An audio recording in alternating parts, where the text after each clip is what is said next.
President, today marks the 228th anniversary of the signing of the Constitution 228 years ago. 39 brave and wise men set their names to the document that has guided our government and our politics ever since. With each passing year, I'm increasingly astounded by the genius of those who framed our Constitution. The world was a very different place back in 1787. There was no electricity, no railroads, no air conditioning. Crossing the Atlantic Ocean took months. News traveled slowly on horseback. Our nation, which today covers a continent comprised only 13 states with a combined population of 4 million people. That's roughly the current population of Oklahoma today. Despite these vastly different circumstances, the framers created a system that has endured for over 200 years and become an example to the world of stability and strength. They did so by enshrining in the Constitution certain fundamental principles about government and the source of rights, coupled with an objective, honest view of the failings of human nature.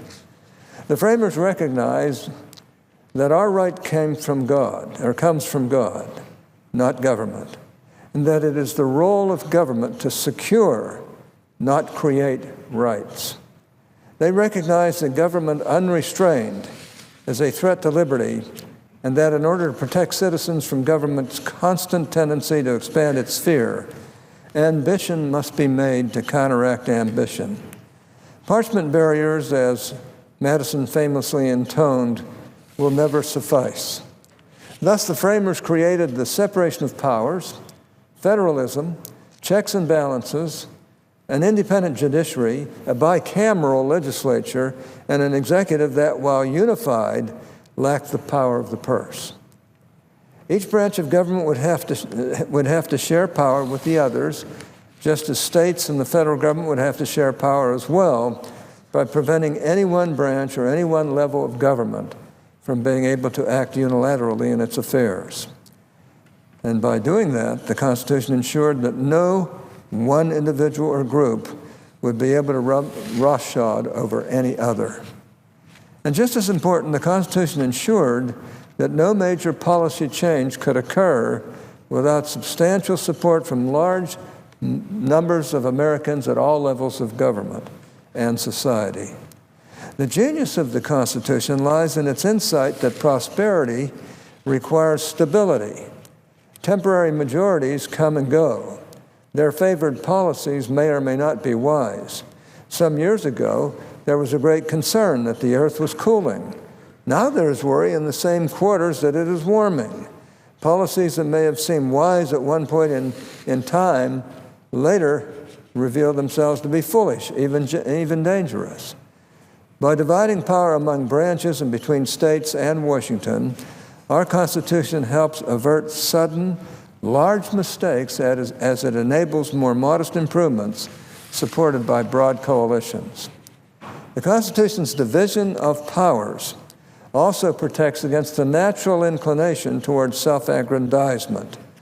This inclination occurs both at the government-wide level and at the individual level.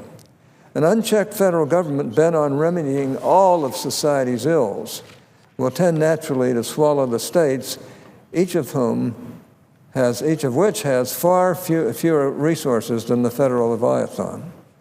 At the individual level, office holders competing for power and prestige battle against each other as they try to enact their visions into law.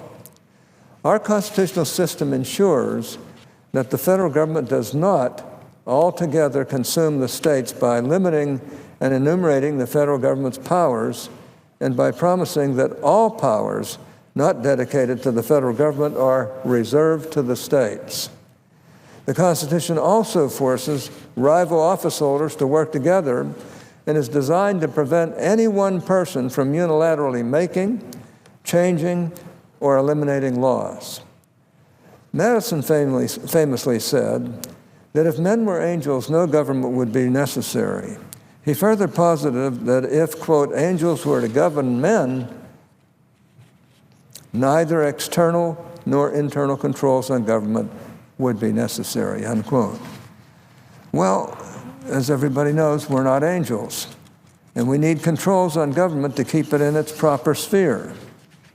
The Constitution provides these controls by dividing and diffusing power and by forcing those who seek change to work with others who may not share their views. Unfortunately, there are some today who view the Constitution as an obstacle to overcome, a barrier to supposed progress. These individuals find fault with the fact that the Constitution makes change difficult and requires broad, long-lasting consensus in order to enact major reform. Surely the exigencies of the day, they argue, warrant bypassing or even ignoring the separation of powers, federalism, and other critical elements of our constitutional structure. Although some of these individuals may be well-intentioned, they are fundamentally misguided. The fact is that the Constitution is not an obstacle. It is a guide for how we should approach our contemporary problems, for how we should think about our roles as constitutional protectors, our roles as citizens and legislators, for how we should conduct ourselves as we debate the problems of the day. The Constitution limits government in order to preserve freedom.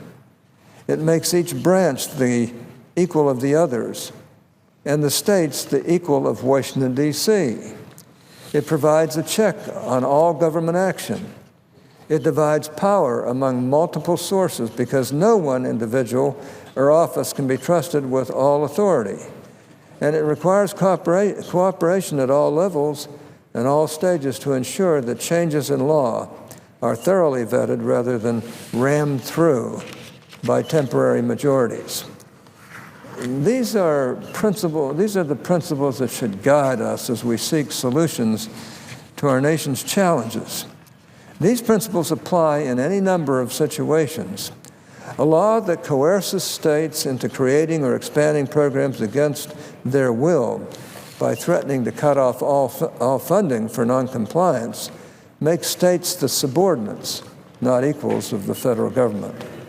Executive action that purports to suspend vast swaths of our nation's immigration laws does not honor Congress as a co-equal branch, nor do statements threatening that if Congress does not act, the president will. The Constitution does not give the president a blank check. It requires him to work with Congress, a co-equal branch, to move the ball forward. Executive hubris is the antithesis of fidelity to the Constitution. More in line with what the Constitution teaches is a willingness to reach out, to include fellow office holders. A president who works all levers of government to find broad agreement understands the Constitution's lessons. President Reagan did this with tax reform and entitlement reform. President Bush did it with education reform and financial sector reform. Legislation that preserves the separation of powers rather than delegating vast lawmaking authority to an unelected bureaucracy also honors the Constitution's teachings. So do regulations that stay within the bounds of agency authority. When agencies exceed their statutory mandate, they actually do violence to the Constitution's careful system of checks and balances. They assume power that is not theirs to take, and remove decisions from the give and take of the democratic process. This is particularly problematic when the obvious purpose of the agency action is to bypass Congress. EPA's recent carbon rules are but one example. When the administration found itself unable to pass cap and trade, even through a Democratic Congress, it turned to administrative fiat. It mattered not that the Clean Air Act provides no authority for the administration's exceptionally harsh rules that will depress economic growth and cause energy costs to soar. I might add, what mattered was the goal of reducing carbon emissions. But the Constitution does not give the president power to right all wrongs. It requires him to work with Congress so that the two bodies together can address our nation's problems. Cooperation, the Constitution teaches, yields better results than imprudent unilateral action. More generally, all laws that expand government risk ignore the Constitution's lessons. When we vote to expand government, we set ourselves against the very purpose of the Constitution, to restrain the powers of the federal government. True, the Constitution created a more robust government to remedy the defects in the Articles of Confederation. But in creating a more robust government, it placed check upon check upon check upon check on that government. A government that can compel citizens to purchase products they do not want, or to provide products repugnant to their most deeply held religious beliefs, is a danger to liberty. Whenever we carve out new space for the federal government, we must be exceedingly careful not to upset the Constitution's careful balance. The Constitution also provides more subtle lessons on how we should conduct ourselves as senators and elected officials. The overarching genius of the Constitution, as I have said, is its recognition that flourishing requires stability. Unchecked majorities are dangerous, not only because they tend to invade minority rights, but also in their enthusiasm for change, they may enact policies that cooler reflection would reveal to be unwise. The ongoing debacle of Obamacare is an example of this in action. Flush with the presidency, a majority in the House, and their first filibuster-proof majority in the Senate in over 30 years, Democrats enacted fundamental changes to American health care that have forced millions of Amerians off their own plans, caused premiums to skyrocket, and further insinuated government into decisions that should be made between doctors and patients. Had my colleagues on the other side of the aisle paid greater heed to what the Constitution has to teach, they might not have rushed so headlong into these problems. The Constitution teaches the virtue of prudence and incremental reform rather than seeking fundamental changes as President Obama promised during the 2008 campaign. Democrats should have focused on retaining those aspects of American health care that work well, including doctor choice, innovation, and quicker access to treatment, even while attempting to correct deficiencies.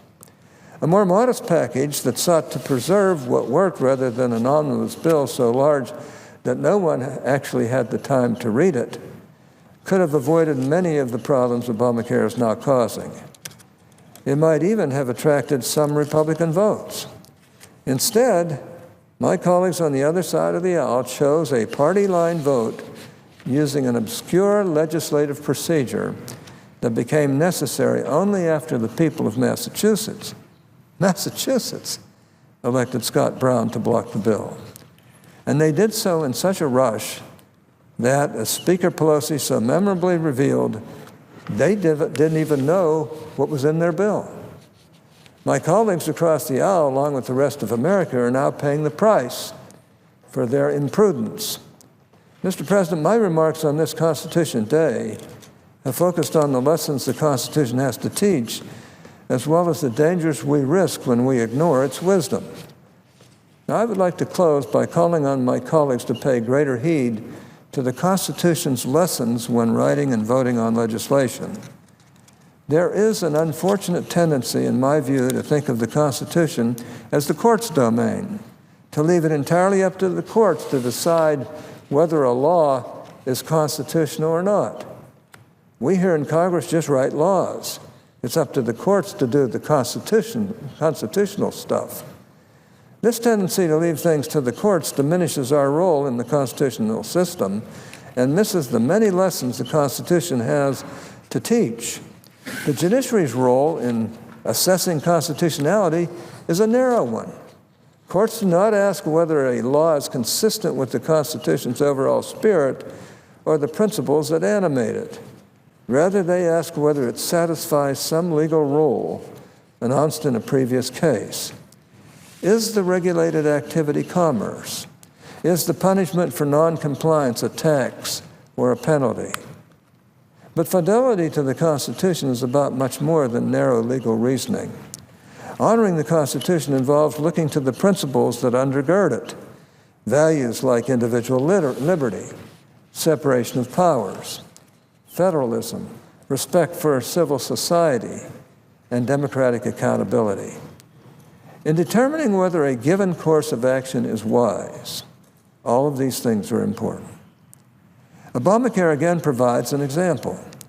Obamacare, in my view, is unconstitutional, not only because it exceeds Congress's power under the Constitution, but also because it violates many of the enduring principles made manifest in the Constitution. It invades liberty by compelling individuals to purchase insurance against their will, and undermines federalism by coercing state governments to expand Medicaid. It dilutes the separation of powers by transferring vast legislative authority to the executive, and on and on. The same is true of the president's order suspending immigration laws for up to 5 million illegal immigrants. It attempts to transmute legislative authority to determine who may lawfully enter our country into an unbounded executive prerogative not to enforce the law. It end-runs democratic accountability by ignoring the wishes of the people's duly elected representatives, and it undermines the respect for civil society by sanctioning conduct contrary to our laws. Whether or not a law meets whatever legal test the Supreme Court has set forth does not end the inquiry for those of us who seek the Constitution as our guide. We would do well to revive what James Caesar and others called political constitutionalism, the notion that it falls mostly to political actors such as ourselves making political decisions to protect and promote constitutional goals. For some programs, such as Obamacare, it means repealing the program root and branch and replacing it with one that is both more effective and more in line with our constitutional values. For other programs that have become more embedded in the fabric of American society, advancing the cause of constitutionalism will involve the more incremental reform. All of our entitlement programs need improvement. We must think hard about how we can reform these programs to better serve those for whom they were intended. Mr. President, James Madison called the Constitution a miracle. I think he was right on point. The Constitution is a miracle because it has endured for over 200 years. It is a miracle because of what it teaches about prudent government and the need to guard against human failings. It is a miracle because the lessons it provides are just as relevant today as they were 228 years ago. I have to say it's a miracle because well over 160 nations in this world have tried to copy it. And under none of those nations does it work as well as this country. And in some ways, we're starting to lose the Constitution because of some of the actions and activities of those who want to win at any cost. May we ever look to the Constitution for guidance and pay it increased fidelity as we discharge our duties here in Washington and across this great land. I want to thank you, Mr. President, and I suggest the absence of a quorum. Clerk will call the roll.